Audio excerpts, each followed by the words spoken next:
Capítulo 7.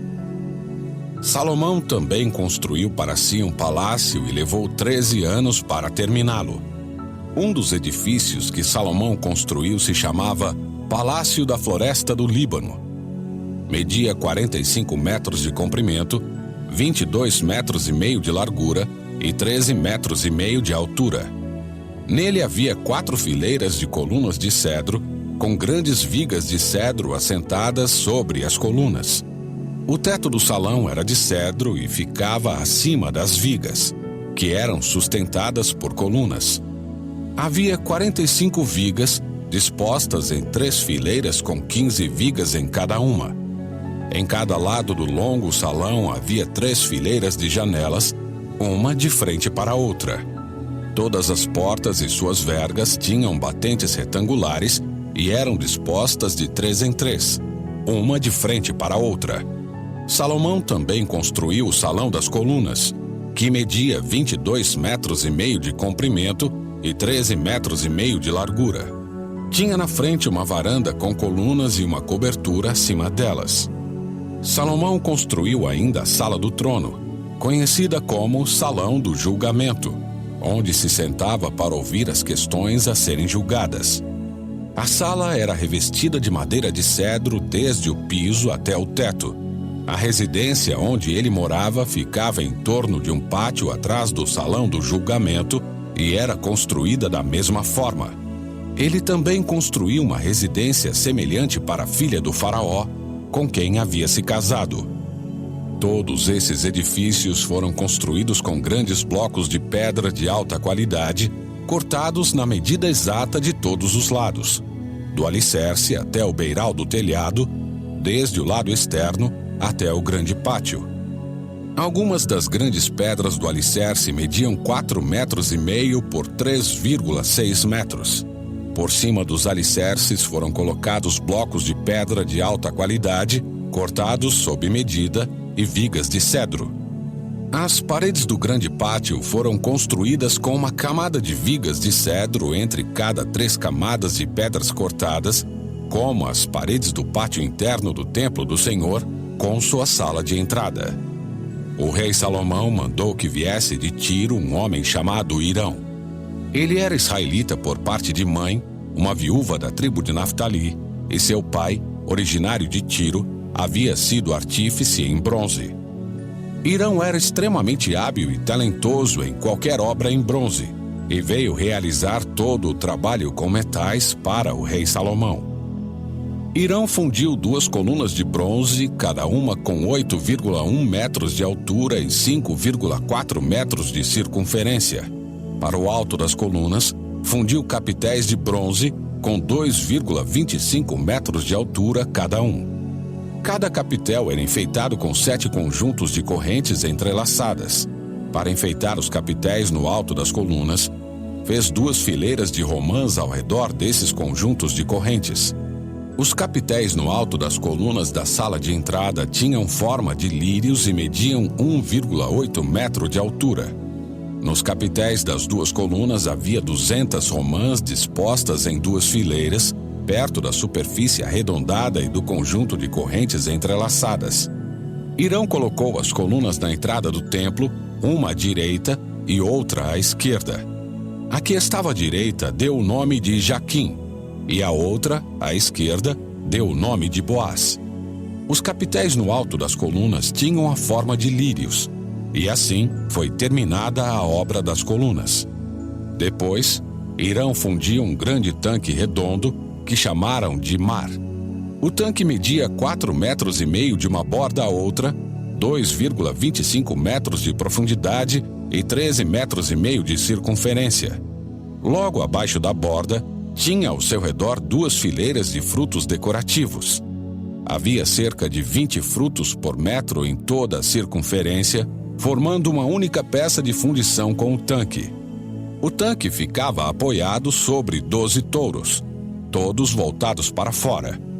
3 voltados para o norte, 3 para o oeste, 3 para o sul e 3 para o leste. As paredes do tanque tinham 8 centímetros de espessura, e sua borda se projetava para fora como uma taça, semelhante a um lírio. tinha capacidade para cerca de 42 mil litros de água. Hirão também fez 10 bases móveis de bronze para levar água. Cada uma media 1,8 metro de comprimento, 1,8 metro de largura e 1,35 metro de altura.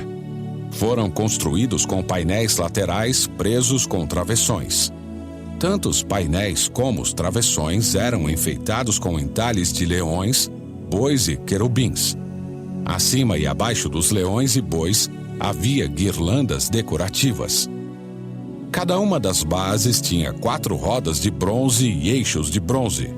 Nos cantos das bases havia suportes para as pias de bronze.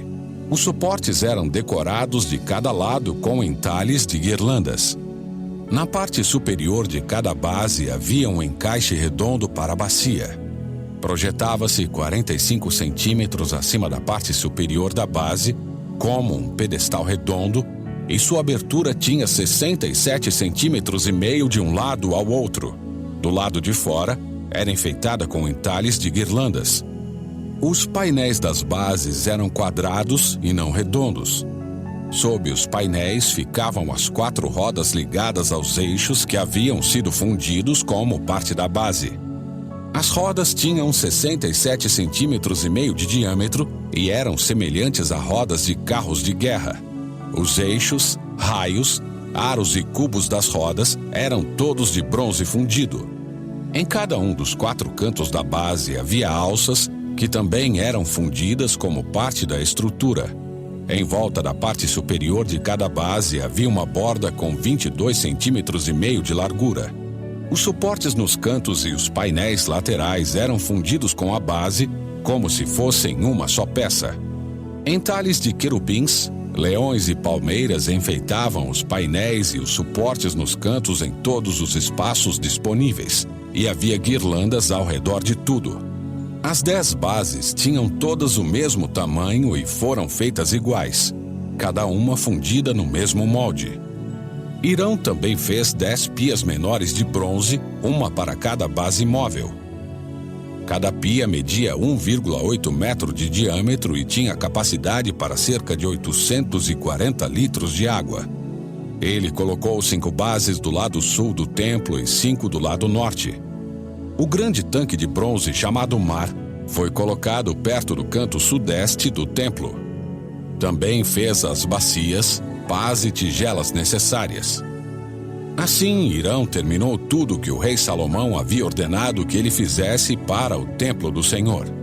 As 2 colunas, os 2 capitéis em forma de taça no alto das colunas, os 2 conjuntos de correntes entrelaçadas que enfeitavam os capitéis, as 400 romãs penduradas nas correntes nos capitéis, 2 fileiras de romãs para cada conjunto de correntes que enfeitavam os capitéis no alto das colunas, as 10 bases móveis para levar água com as 10 pias, o mar e os 12 bois debaixo dele, os baldes das cinzas, as pás e as tigelas.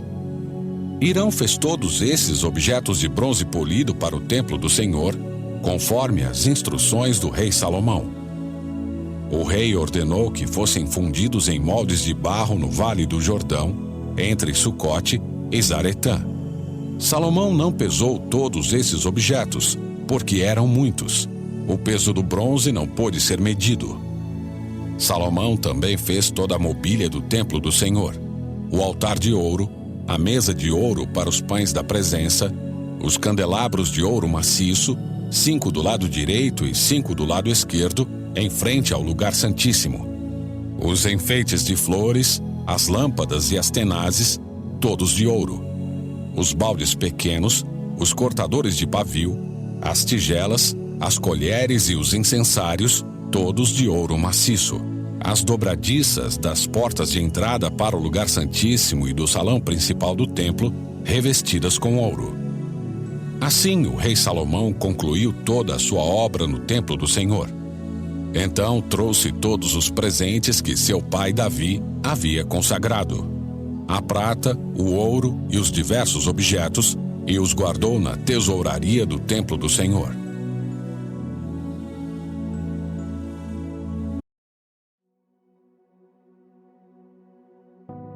Capítulo 8. Em seguida, Salomão mandou chamar a Jerusalém todas as autoridades de Israel e todos os líderes das tribos, os chefes das famílias israelitas. Eles levariam a arca da aliança do Senhor do lugar onde estava, na cidade de Davi, também conhecida como Sião, para o templo. Todos os homens de Israel se reuniram diante do rei Salomão durante a festa das cabanas, celebrada no mês de Etanim, o 7º mês.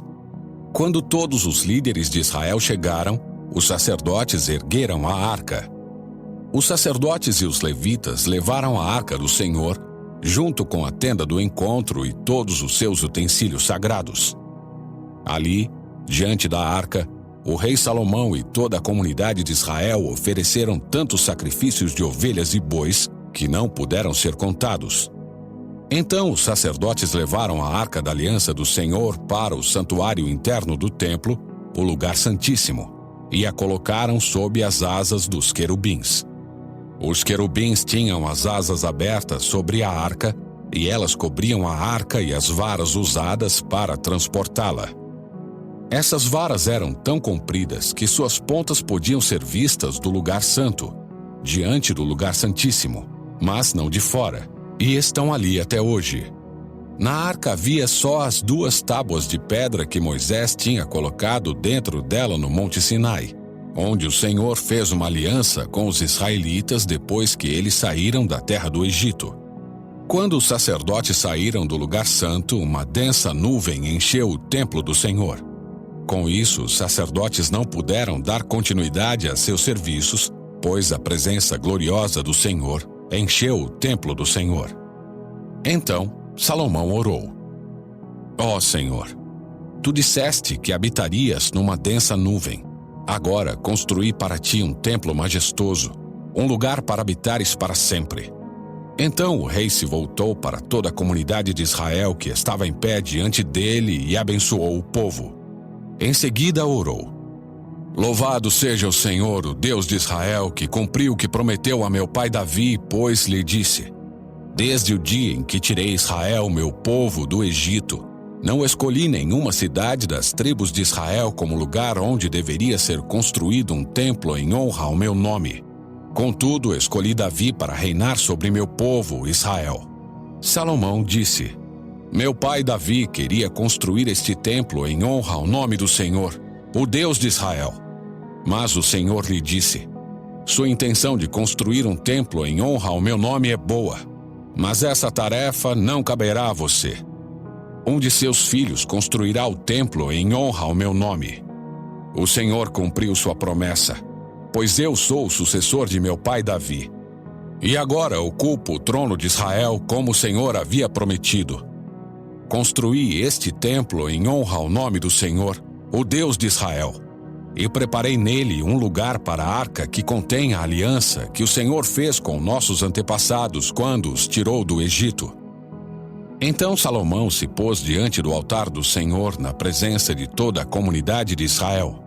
Levantou as mãos para o céu e orou: Ó Senhor, o Deus de Israel, não há Deus como tu em cima nos céus, nem embaixo na terra. Tu guardas a tua aliança e mostras amor leal àqueles que andam diante de ti de todo o coração. Cumpriste tua promessa a teu servo Davi, meu pai. Fizeste essa promessa com a tua própria boca, e hoje a cumpriste com as tuas próprias mãos. Agora, ó Senhor, o Deus de Israel, cumpre a outra promessa que fizeste a teu servo Davi, meu pai, quando lhe disseste: Se seus descendentes viverem como devem e me seguirem fielmente como você fez, sempre haverá um deles no trono de Israel. Agora, ó Deus de Israel, cumpre a promessa que fizeste a teu servo Davi, meu pai. Contudo, será possível que Deus habite na terra? Nem mesmo os mais altos céus podem contê-lo, muito menos este templo que construí. Ainda assim, ouve minha oração e minha súplica, ó Senhor meu Deus. Ouve o clamor e a oração que teu servo te faz hoje. Guarda noite e dia este templo, o lugar do qual disseste: Meu nome estará ali. Ouve sempre as orações que teu servo fizer voltado para este lugar. ouve as súplicas de teu servo e de Israel teu povo, quando orarmos voltados para este lugar. Sim, ouve-nos dos céus onde habitas, e quando ouvires, perdoa-nos. Se alguém pecar contra outra pessoa, e se for exigido que façam juramento de inocência diante do teu altar neste templo, ouve dos céus e julga entre teus servos, entre o acusador e o acusado. Castiga o culpado e declara justo o inocente, cada um conforme merece. Se o teu povo Israel for derrotado por seus inimigos porque pecou contra ti, e se voltar para ti, invocar o teu nome e orar a ti neste templo, ouve dos céus, perdoa o pecado de teu povo Israel, e traze-o de volta a esta terra que deste a seus antepassados. Se o céu se fechar e não houver chuva porque o povo pecou contra ti, e se eles orarem voltados para este templo, invocarem o teu nome e se afastarem de seus pecados porque tu os castigaste, ouve dos céus e perdoa os pecados de teus servos, o teu povo, Israel. Ensina-os a seguir o caminho certo e envia chuva à terra que deste por herança a teu povo. Se houver fome na terra, ou peste, ou praga nas lavouras, ou se elas forem atacadas por gafanhotos ou lagartas, ou se os inimigos do teu povo invadirem a terra e sitiarem suas cidades, seja qual for o desastre ou epidemia que ocorrer, e se alguém do teu povo, ou toda a nação de Israel, orar a respeito de suas aflições com as mãos levantadas para este templo, ouve dos céus onde habitas e perdoa. Trata o teu povo como ele merece, pois somente tu conheces o coração de cada um. Assim eles te temerão enquanto viverem na terra que deste a nossos antepassados. No futuro, estrangeiros que não pertencem a teu povo Israel ouvirão falar de ti. Virão de terras distantes por causa do teu nome, porque ouvirão falar do teu grande nome, da tua mão forte e do teu braço poderoso. E quando orarem voltados para este templo, ouve dos céus onde habitas e concede o que pedem. Assim todos os povos da terra conhecerão teu nome e te temerão, como faz teu povo Israel. Também saberão que neste templo que construí, teu nome é honrado. Se o teu povo sair para onde o enviares a fim de lutar contra seus inimigos, e se orarem ao Senhor voltados para esta cidade que escolheste, e para este templo que construí em honra ao teu nome, ouve do céu suas orações e defende sua causa. Quando pecarem contra ti, pois não há quem não peque, tua ira cairá sobre eles, e tu permitirás que seus inimigos os conquistem e os levem como escravos para outras terras, próximas ou distantes. Se caírem em si nessa terra de exílio e se arrependerem, suplicando-te, pecamos, praticamos o mal e agimos perversamente, e se voltarem para ti de todo o coração e de toda a alma na terra de seus inimigos, e orarem voltados para a terra que deste a seus antepassados, para esta cidade que escolheste, e para este templo que construí em honra ao teu nome, ouve dos céus onde habitas suas orações e súplicas, e defende sua causa. Perdoa teu povo que pecou contra ti. Perdoa todas as ofensas que cometeram contra ti. Faze que seus conquistadores os tratem com misericórdia, pois são o teu povo, a tua propriedade especial, que libertaste do Egito, uma fornalha de fundir ferro. Olha atentamente para as súplicas do teu servo e para as súplicas do teu povo, Israel. Ouve e responde sempre que clamarmos a ti. Pois quando tiraste nossos antepassados do Egito, ó soberano Senhor, disseste a teu servo Moisés que separarias Israel de todas as nações da terra, para ser tua propriedade especial. Quando Salomão terminou de fazer essas orações e súplicas ao Senhor, levantou-se de diante do altar do Senhor, onde havia se ajoelhado com as mãos estendidas para o céu. Ficou em pé e, em alta voz, abençoou toda a comunidade de Israel.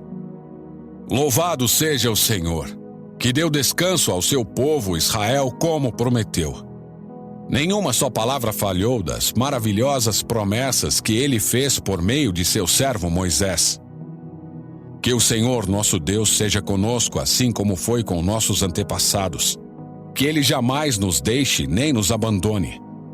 Que ele nos dê a disposição de fazer sua vontade e obedecer a todos os seus mandamentos, decretos e estatutos que ele deu a nossos antepassados. E que as palavras dessa minha oração na presença do Senhor estejam sempre diante dele, dia e noite, para que o Senhor nosso Deus defenda a causa de seu servo e de seu povo Israel, conforme as necessidades de cada dia. Então os povos de toda a terra saberão que somente o Senhor é Deus, e que não há nenhum outro. Quanto a vocês, sejam inteiramente fiéis ao Senhor nosso Deus, e obedeçam sempre a seus decretos e mandamentos, como fazem hoje. Então o rei e todo Israel ofereceram sacrifícios ao Senhor. Salomão apresentou ao Senhor uma oferta de paz de 22.000 bois e 120.000 ovelhas. Assim o rei e todo o povo de Israel fizeram a dedicação do templo do Senhor. Naquele mesmo dia, o rei consagrou a parte central do pátio em frente ao templo do Senhor. Ali apresentou holocaustos, ofertas de cereal e a gordura das ofertas de paz, pois o altar de bronze na presença do Senhor era pequeno demais para tantos holocaustos, ofertas de cereal e gordura das ofertas de paz. Então Salomão e todo Israel celebraram a festa das cabanas na presença do Senhor nosso Deus. Uma grande multidão havia se reunido de lugares distantes como Lebo-Amate, ao norte, e o ribeiro do Egito, ao sul. A celebração durou no total 14 dias. 7 dias para a dedicação do altar e 7 dias para a festa das cabanas. Terminada a festa, Salomão mandou o povo para casa. Eles abençoaram o rei e foram embora alegres e exultantes, pois o Senhor tinha mostrado sua bondade a seu servo Davi e a seu povo Israel.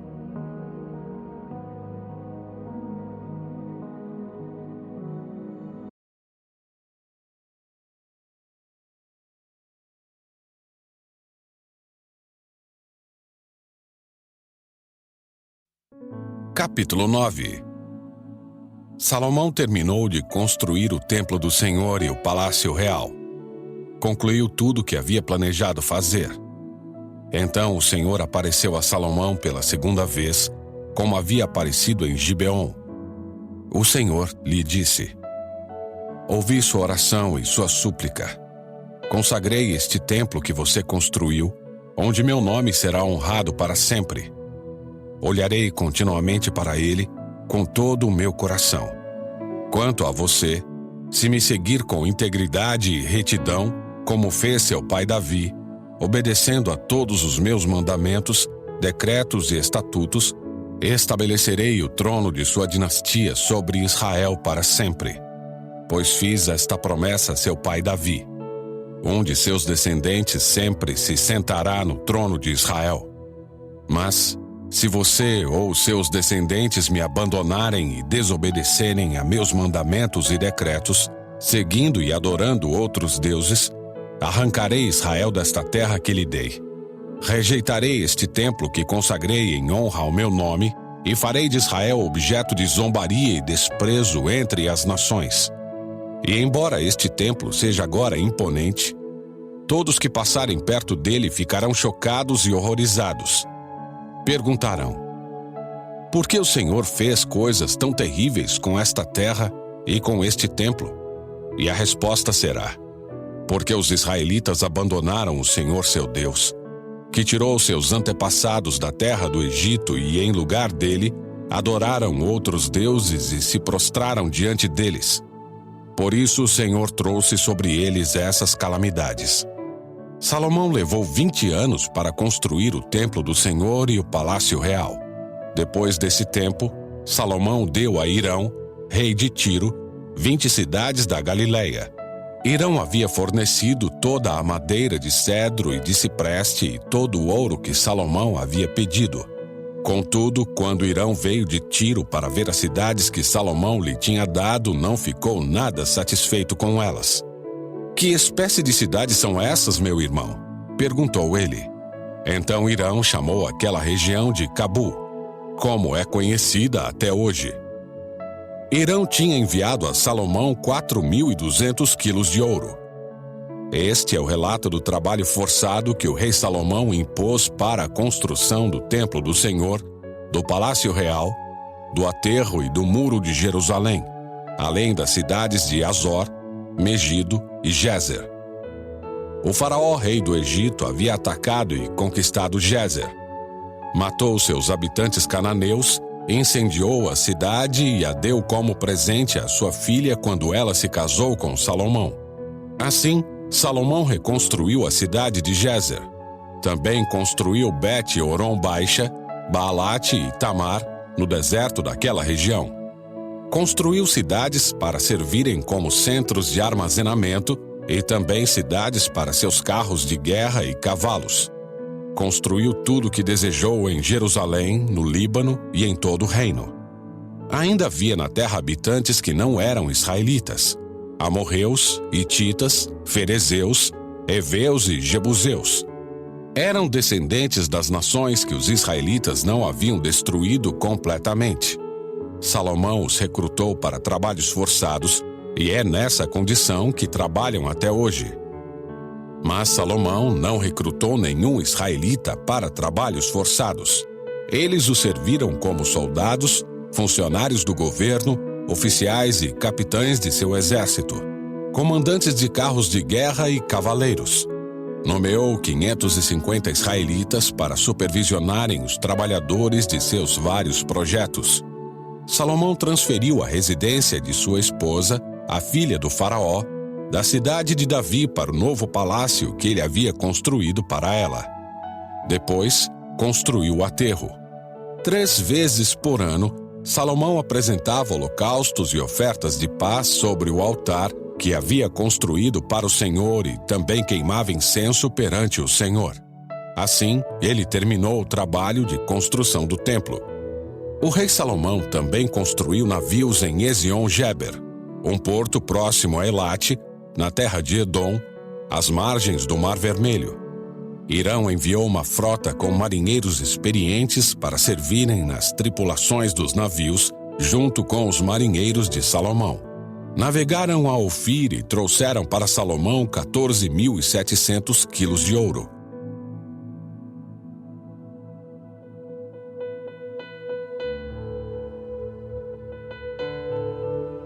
Capítulo 10.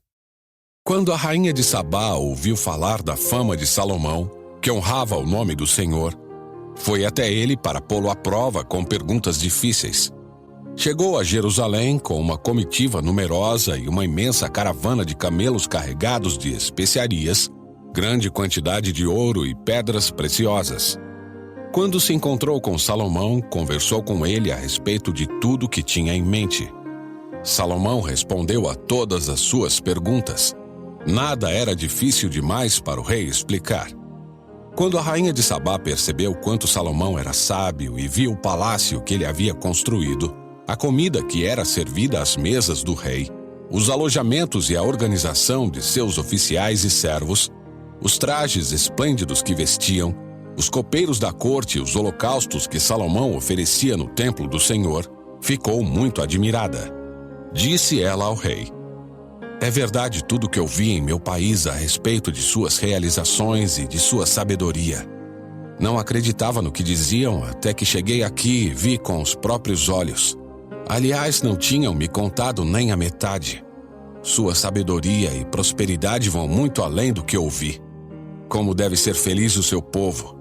Que privilégio para seus oficiais estarem em sua presença todos os dias, ouvindo sua sabedoria. Louvado seja o Senhor seu Deus, que se agradou de você e o colocou no trono de Israel. Por causa do amor eterno do Senhor por Israel, ele o fez rei para governar com justiça e retidão." Então ela presenteou o rei com 4.200 quilos de ouro, especiarias em grande quantidade e pedras preciosas.